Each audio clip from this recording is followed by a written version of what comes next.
Assalamualaikum warahmatullahi wabarakatuh. Di sini kami akan menjabarkan dari hasil diskusi kami, yaitu mengenai hubungan tindak pidana korupsi dengan pencucian uang. Perkenalkan, nama saya Arifia Dinadira, NIM 2019 1011 0311 478 dengan rekan saya yaitu Alia Mandok Taviani, NIM 2019 1011 0311 477.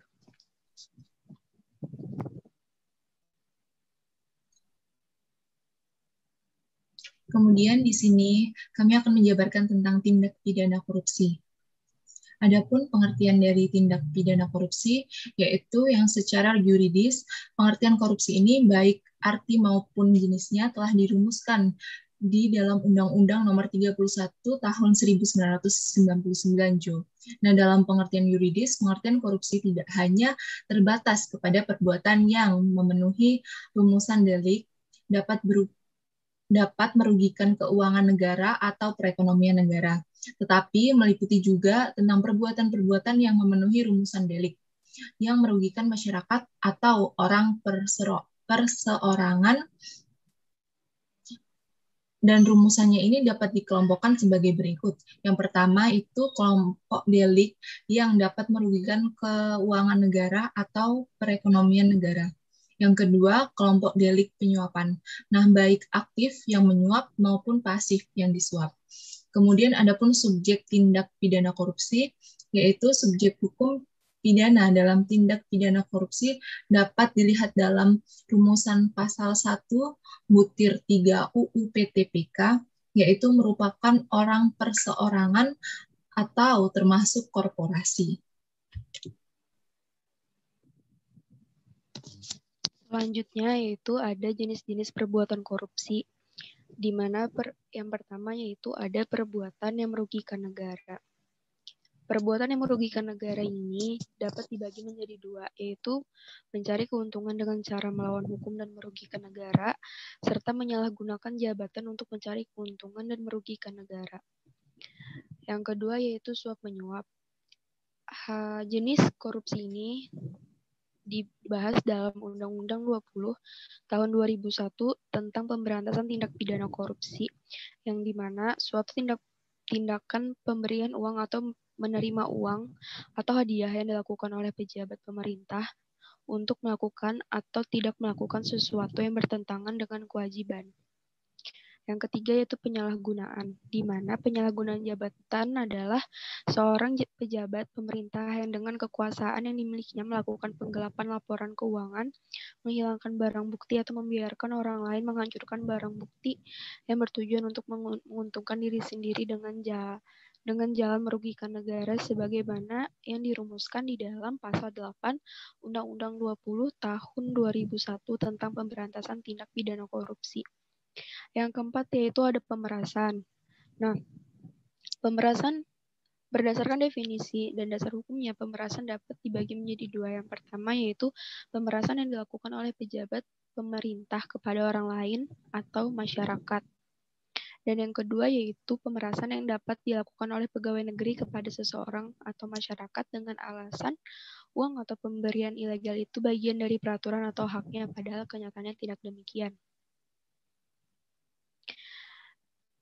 Yang kedua yaitu pemerasan yang dilakukan oleh pegawai negeri kepada pegawai negeri.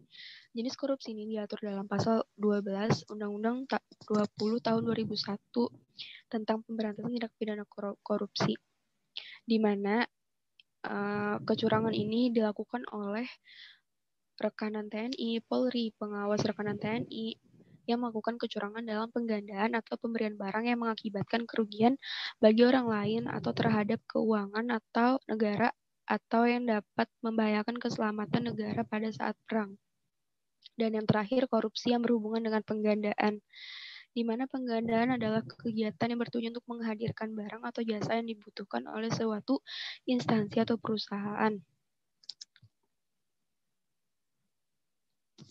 Adapun unsur-unsur perbuatan korupsi yaitu setiap orang adalah orang atau perseorangan atau termasuk korporasi, yang kedua melawan hukum, dan yang ketiga yaitu tindakan. Kemudian adapun dari ciri-ciri tindak pidana korupsi, yaitu ciri-cirinya sebagai berikut. Yang pertama, korupsi senantiasa melibatkan lebih dari satu orang. Kemudian, korupsi pada umumnya itu dilakukan secara rahasia, kecuali korupsi itu telah merajalela dan begitu dalam sehingga individu yang berkuasa dan mereka yang berada di dalam lingkungannya itu tidak tergoda untuk menyembunyikan perbuatannya. Kemudian yang ketiga, korupsi melibatkan elemen kewajiban dan keuntungan timbal balik. Kemudian yang keempat, yaitu kewajiban dan keuntungan yang dimaksud tidak selalu berupa uang. Kemudian ciri yang kelima, yaitu mereka yang mempraktikkan cara-cara korupsi biasanya berusaha untuk menyelubungi perbuatannya dengan melindungi di balik pembenaran hukum. Kemudian yang keenam, mereka yang terlibat korupsi menginginkan keputusan yang tegas dan mampu untuk mempengaruhi keputusan-keputusan tersebut. Kemudian yang ketujuh, setiap perbuatan korupsi mengandung penipuan, biasanya dilakukan oleh badan publik atau umum, yaitu masyarakat.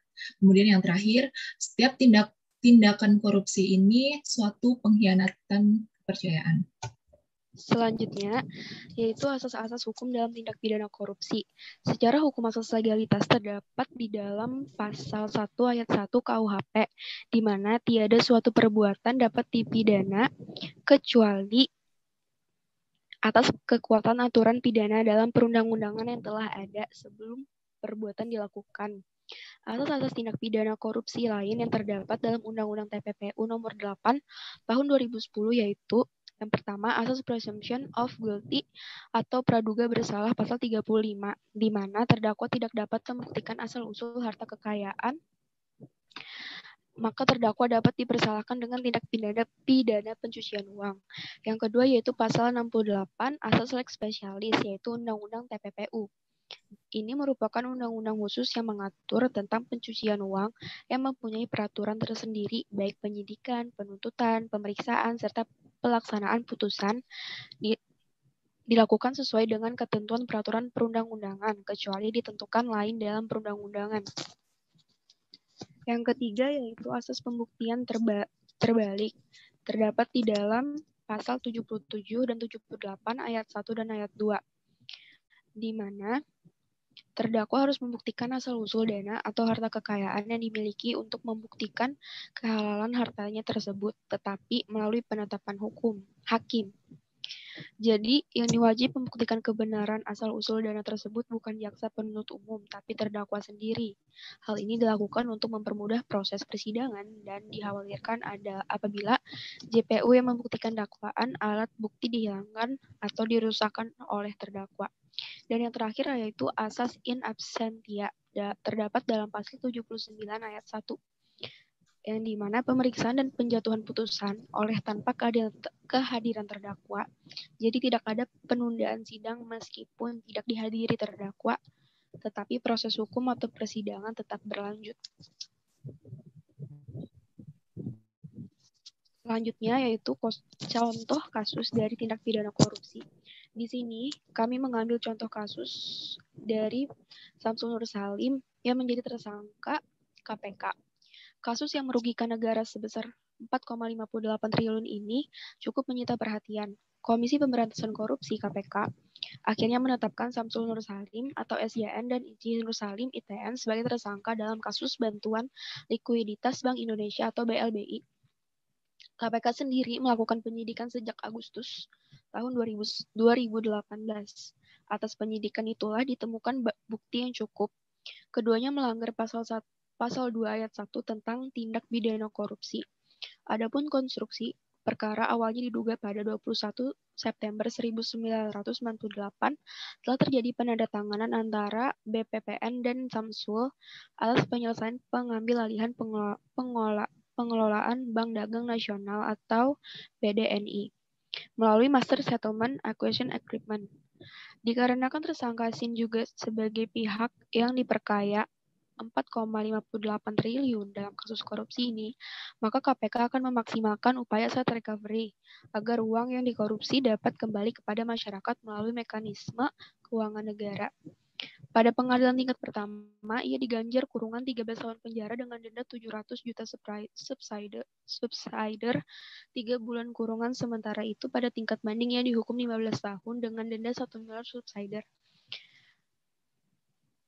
3 bulan kurungan. Perbuatan Syarifuddin telah memperkaya Samsul Nur Salim selaku pemegang saham pengendali BDNI tahun 2004. Syarifuddin selaku Kepala BPPR melakukan penghapusan piutang BDNI pada petani tambak yang dijamin oleh PT Dipasena Citra Darmaja dan PT Wahyuni Mandira. Selain itu, Syarifuddin disebut telah menerbitkan surat pemenuhan kewajiban pemegang saham. Padahal, Samsul Nur Salim menyelesaikan kewajiban terhadap kesalahan mispresentasi dalam menampilkan piutang BDNI kepada petambak yang akan diserahkan kepada BPPN. Perbuatan Syarifuddin ini dinilai telah menghilangkan hak tagih terhadap negara terhadap Samsul Nur Salim. Kini KPK masih mempertimbangkan upaya peninjauan kembali atas putusan MA. Sementara di pihak lain, KPK telah menetapkan Samsul Nur Salim atas perkara ini. Artikel yang saya bacakan telah terbit di Kompas yang ditulis oleh Dani Prabowo. Kemudian materi yang kedua yaitu mengenai tindak pidana pencucian uang.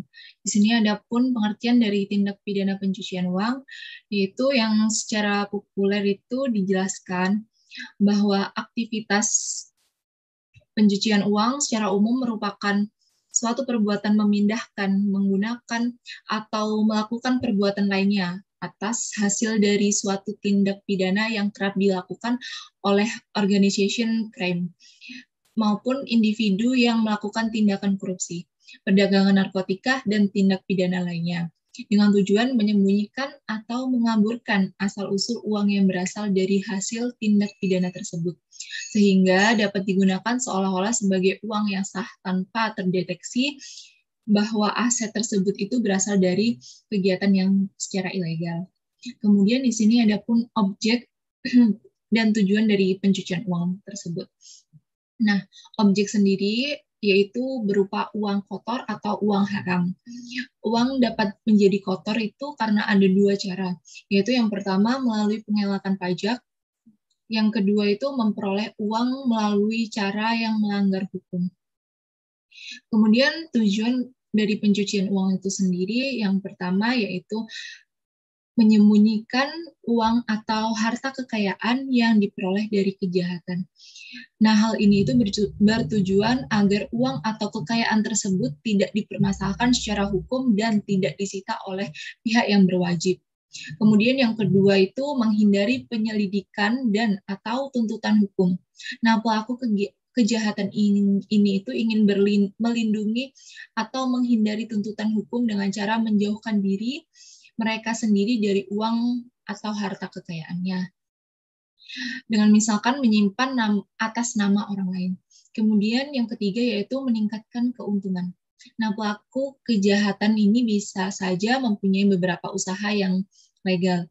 Seringkali uang hasil kejahatan ini disertakan ke dalam perputaran usaha-usaha mereka yang sah. Kemudian ada pun tahap-tahapannya. Yang pertama yaitu ada placement atau penempatan. Pada tahap ini penempatan bentuk uang dirubah karena sebagian besar aktivitas kejahatan modern, khususnya pengedaran obat bius atau narkoba bergantung pada uang tunai. Sebagai alat pertukaran utama, mekanisme penempatan biasanya melibatkan pengubahan mata uang menjadi bentuk lain. Yang kedua yaitu layering atau penyelubungan pelapisan, di mana dalam tahap ini pencucian uang berusaha untuk memutuskan hubungan uang hasil kejahatan itu dari sumbernya. Hal itu dilakukan dengan cara memindahkan uang tersebut dari suatu bank ke bank lain dan dari negara yang satu ke negara yang lain sampai beberapa kali. Dan yang ketiga yaitu pelaku menggabungkan dana yang baru dicuci dengan dana yang berasal dari sumber yang sah sehingga lebih sulit untuk memisahkan keduanya. Setelah mencapai tahap ini, pelaku kejahatan bebas menggunakan dana tersebut dengan berbagai cara. Hasil kejahatan ini bisa diinvestasikan kembali ke dalam kegiatan kriminal dan kemudian digunakan untuk melakukan kejahatan seperti terorisme.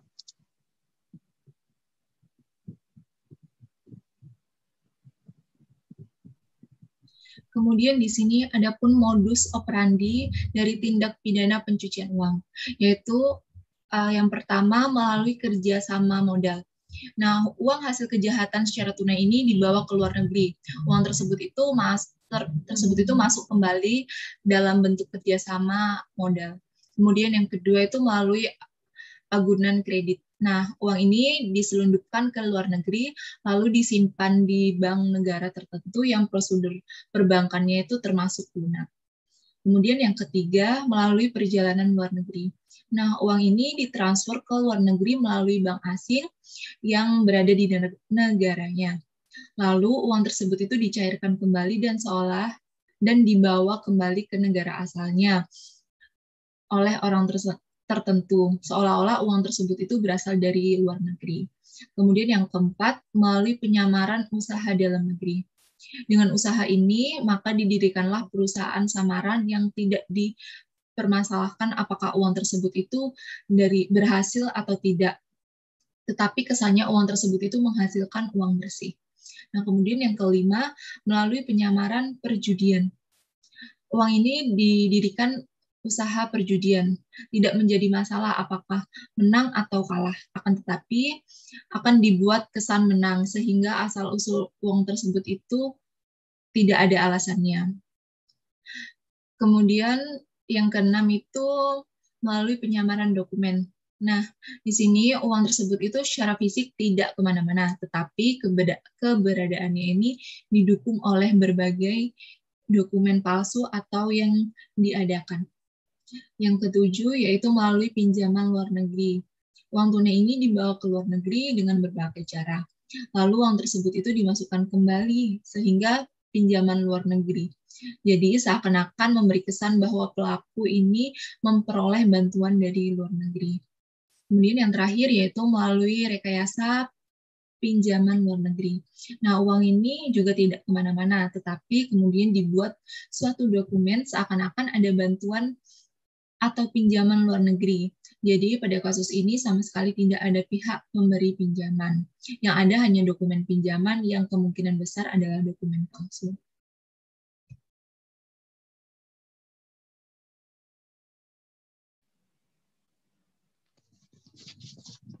Selanjutnya yaitu rumusan delik tindak pidana pencucian uang dalam Undang-Undang Nomor 8 Tahun 2010 tentang pencegahan dan pemberantasan tindak pidana pencucian uang. Hal itu terbagi menjadi dua, yaitu tindak pidana pencucian uang yang aktif dan yang pasif. Yang pertama yaitu pencucian uang aktif. Terdapat dalam pasal 3. Formulasi delik yang berbunyi, setiap orang yang menempatkan, mentransfer, mengalihkan, membelanjakan, membayarkan, menghibahkan, menitipkan, membawa ke luar negeri, mengubah bentuk, menukarkan dengan mata uang atau surat berharga atau perbuatan lain atas harta kekayaan yang diketahui atau patut diduganya merupakan hasil tindak pidana sebagaimana dimaksud dalam pasal 2 ayat 1 dengan tujuan menyembunyikan atau menyamarkan asal-usul harta kekayaan dipidana karena tindak pidana pencucian uang dengan pidana penjara paling lama 20 tahun dan denda paling banyak 10 miliar rupiah.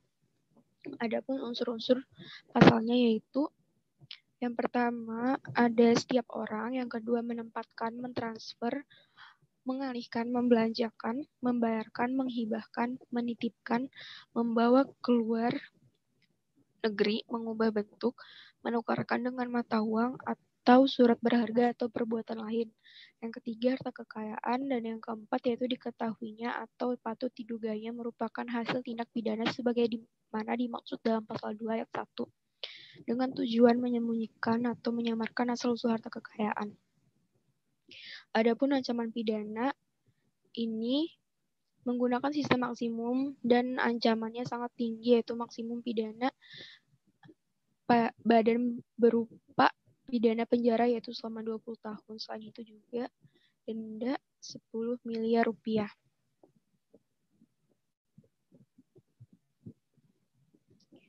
Yang contoh yang kedua yaitu pasal 4. Formulasi deliknya adalah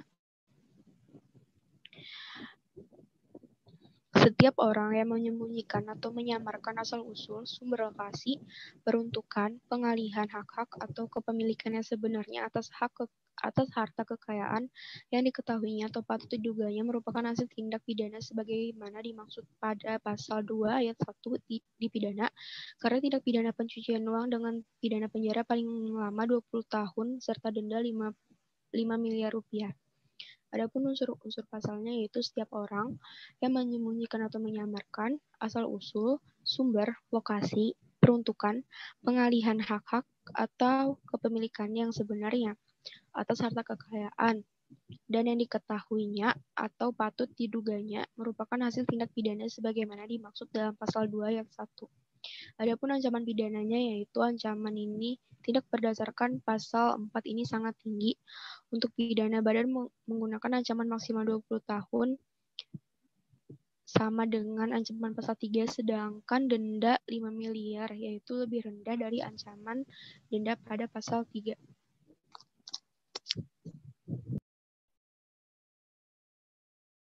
Kemudian yang kedua yaitu tindak pidana pencurian uang secara pasif.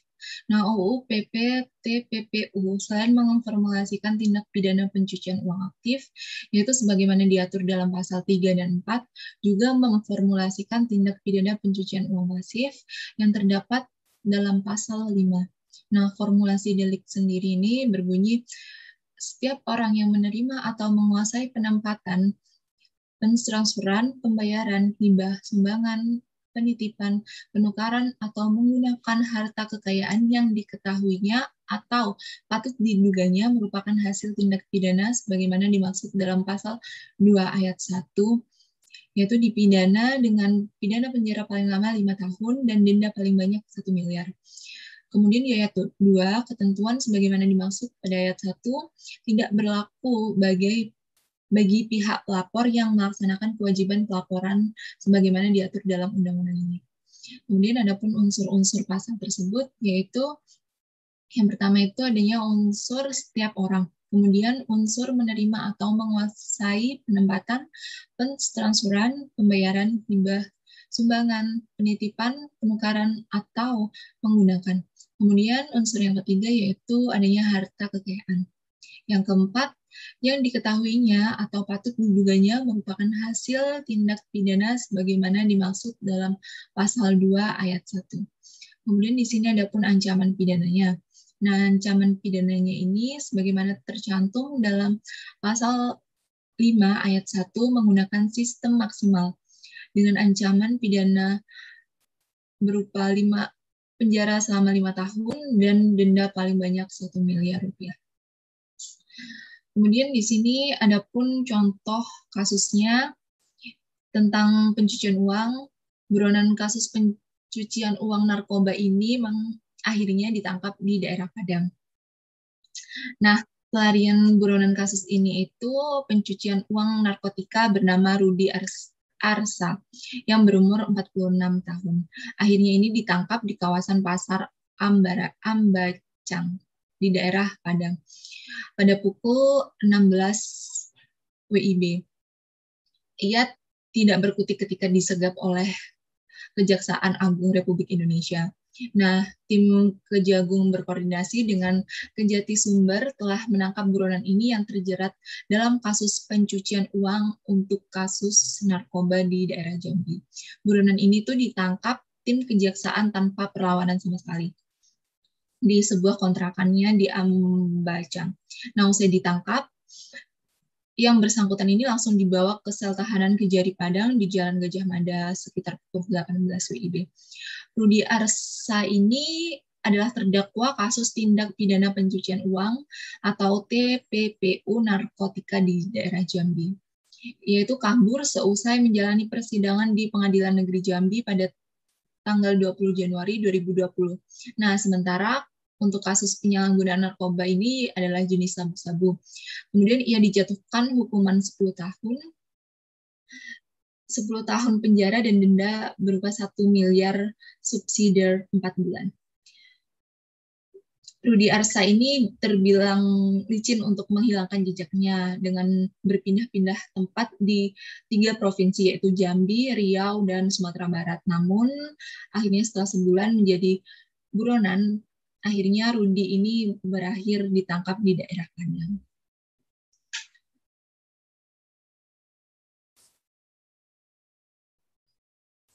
Kemudian di sini ada pun hubungan dari tindak pidana korupsi dan tindak pidana pencucian uang. Nah, hubungannya ini berdasarkan pada Undang-Undang Nomor 31 Tahun 1999.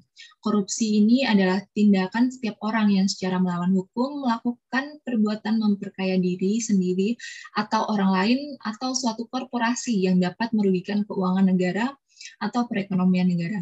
Nah, sedangkan pencucian uang sendiri ini merupakan upaya menyembunyikan atau menyamarkan uang atau dana yang diperoleh dari suatu aksi kejahatan atau hasil tindak pidana, sehingga seolah-olah tampak menjadi harta kekayaan yang secara sah. Kemudian hubungannya sendiri itu antara tindak pidana korupsi dan tindak pidana pencucian uang, yaitu tindak pidana korupsi adalah kejahatan asal dari tindak pidana pencucian uang. Sebaliknya, tindak pidana pencucian uang adalah kejahatan lanjutan dari tindak pidana korupsi. Alasan tindak pidana korupsi merupakan kejahatan asal dari tindak pidana pencucian uang, yaitu karena korupsi adalah kejahatan yang bermotif secara ekonomi. Nah, jumlah hasil korupsi yang sangat besar ini tidak memungkinkan untuk dinikmati secara terang-terangan, serta pengembalian kerugian keuangan negara atau perekonomian negara akibat korupsi ini tidak menghapuskan dipidana pelaku tindak pidana. Penanggulangannya untuk memberantas terjadinya penyelewengan dan penggelapan uang negara merupakan hal yang sangat penting.